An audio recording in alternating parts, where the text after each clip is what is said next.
Assalamualaikum warahmatullahi wabarakatuh. Saya Muhammad Indra Susanto dari kelas 6Q akan mempresentasikan tentang quality improvement.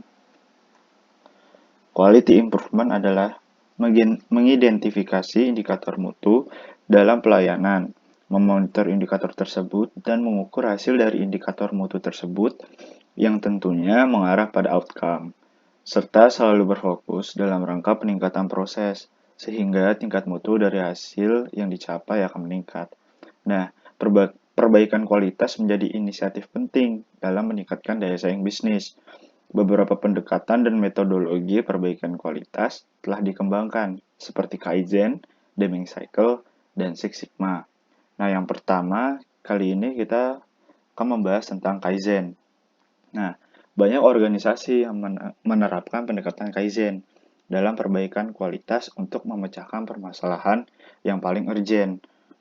Umumnya, pendekatan Kaizen itu menggunakan metodologi yang terstruktur dalam proses perbaikan kualitas sesuai langkah-langkah berikut.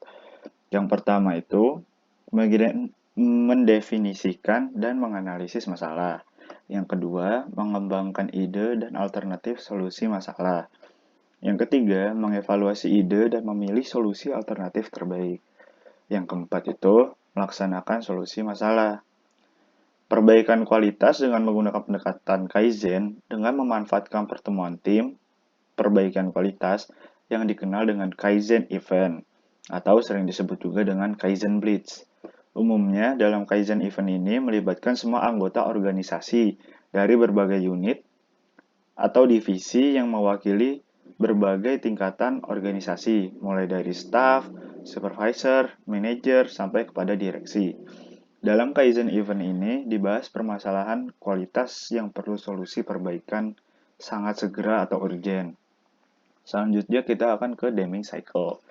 Nah, Deming Cycle ini mengembangkan serangkaian proses improvement untuk memastikan produk yang dihasilkan itu berkualitas. Nah, langkah-langkahnya itu yang pertama mendesain produk dengan terlebih dahulu melakukan beberapa uji coba. Yang kedua, membuat produk dan mengujinya di lini produksi dan laboratorium. Yang ketiga itu menjual produknya ke market. Melakukan evaluasi riset market untuk menemukan apa yang dirasakan pengguna untuk mencari tahu mengapa suatu produk tidak diminati pasar. Pendekatan Deming Cycle dalam perbaikan kualitas itu berisi 4 tahapan, yaitu plan, atau rencanakan, do, lakukan, studi, pelajari, dan act, melakukan tindakan. Selanjutnya, Six Sigma.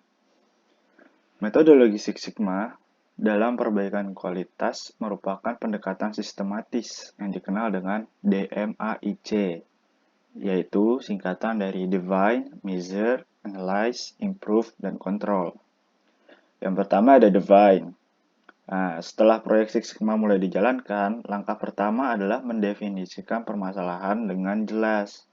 Nah, perumusan masalah secara jelas dimulai dari identifikasi target pelanggan, dana praharapan pelanggan terhadap karakteristik kualitas produk, atau CTQS, Critical to Quality Characteristic, yang paling berpengaruh terhadap kinerja produk dan layanan. Yang kedua itu ada measure. Fokus tahapan DMAIC adalah mengukur proses internal yang mempengaruhi CTQS. Tahapan measure memerlukan pemahaman yang baik secara kualitas antara kinerja, produk, atau layanan terhadap customer value. Pengumpulan data, observasi, dan mendengar masukan dari tim internal dan pelanggan untuk perbaikan kualitas. Selanjutnya ada analyze. Tahapan analyze pada proses DMAIC memfokuskan pada mengapa terjadi defects, error, atau varian yang berbeda-beda. Analisis yang komprehensif akan memungkinkan diperoleh solusi akar masalah, bukan solusi simptom masalah. Selanjutnya itu improve. Setelah akar masalah ditemukan, improvement dilakukan. Dalam tahap ini, diperlukan pengelolaan perubahan untuk memastikan proses perbaikan dapat dijalankan dengan baik dan sesuai rencana. Selanjutnya ada kontrol. Tahap terakhir dari proses DMAIC adalah kontrol yang memfokuskan pada perbaikan kualitas. dilaksanakan secara konsisten dan berkelanjutan. Nah, selanjutnya ini ada teknik continuous improvement. Nah, untuk dapat melakukan perbaikan kualitas, kita perlu mengetahui kinerja kualitas produk atau layanan saat ini, melakukan pengukuran kinerja kualitas secara periodik, mencari akar penyebab sumber masalah kualitas, dan melakukan perbaikan kualitas secara konsisten dan berkelanjutan. Implementasi perbaikan kualitas memerlukan alat-alat dan teknik untuk pengumpulan preliminary data, perumusan masalah, pengumpulan data, analisis data, dan rekomendasi solusi perbaikan kualitas. Nah, teknik yang dikembangkan dalam continuous improvement dikenal dengan The Seven Quality Control Tool sebagai berikut. Yang pertama ada flowchart, check sheet, histogram, Pareto diagram, cause and effect diagram, scatter diagram, dan control chart. Nah, teknik-teknik tersebut umumnya dikembangkan dari ilmu statistika, operational research, dan ekonometrika. Yang pertama, kita ke flowchart. Flowchart atau sering disebut proses map merupakan gambaran proses yang menunjukkan urutan langkah-langkah pekerjaan. Flowchart membantu tim yang terlibat dalam proses suatu pekerjaan atau proses bisnis dengan lebih baik. Manakala proses pekerjaan yang telah dideskripsikan dalam bentuk flowchart, selanjutnya beberapa pertanyaan kritis diajukan untuk perbaikan kualitas. Nah, pertanyaan-pertanyaan kritis tersebut itu ada bagaimana proses ini mempengaruhi customer value. Yang kedua, apakah tim dapat melakukan perbaikan atau mengeliminasi proses yang tidak memberikan value added bagi pelanggan. Nah, itu untuk flowchart. Selanjutnya, check sheet. Pada dasarnya, check sheet merupakan lembar pengumpulan data dan membantu dalam interpretasi data. Teknik ini membantu dalam pengumpulan data. Sebelum pengumpulan data itu harus diajukan beberapa pertanyaan mendasar atau pertanyaan untuk melakukan check sheet inilah. Nah, yang pertama itu ada apa pertanyaan yang akan kita jawab. Yang kedua, apa jenis data yang kita perlukan untuk menjawab pertanyaan tersebut. Di mana kita mendapatkan data tersebut, siapa yang menyediakan data tersebut, dan bagaimana kita mengumpulkan data dengan upaya yang minimal dan tingkat kesalahan yang paling minimal. Itu adalah pertanyaan-pertanyaan dasar yang dilakukan untuk melakukan check sheet. Selanjutnya ada histogram. Histogram varian atau penyimpangan dari proses selalu ada. Varian ini dapat disajikan dalam bentuk diagram batang, histogram, agar secara visual mudah dilihat dan diinterpretasikan dengan tepat. Pareto diagram. Analisis Pareto merupakan teknik untuk memprioritaskan atau memfokuskan pada sumber masalah. Manajer itu akan fokus pada frekuensi sumber masalah yang paling sering.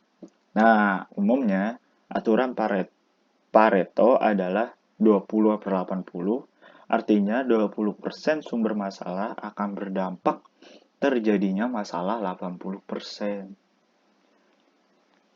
Nah, berikutnya ada cause and effect diagram. Teknik yang paling banyak digunakan untuk mengidentifikasi penyebab terjadinya masalah adalah diagram cause and effect. Penyebab dan akibat. Diagram ini juga dikenal dengan diagram fishbone atau diagram Ishikawa, merujuk pada nama seorang ahli kualitas dari Jepang yang pertama kali mengembangkan diagram cause and effect.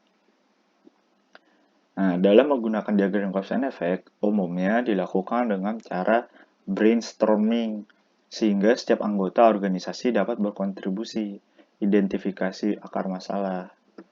Selanjutnya ada scatter diagram. Scatter diagram itu menyajikan grafik hubungan antar variabel yang diduga sebagai penyebab dan akibat.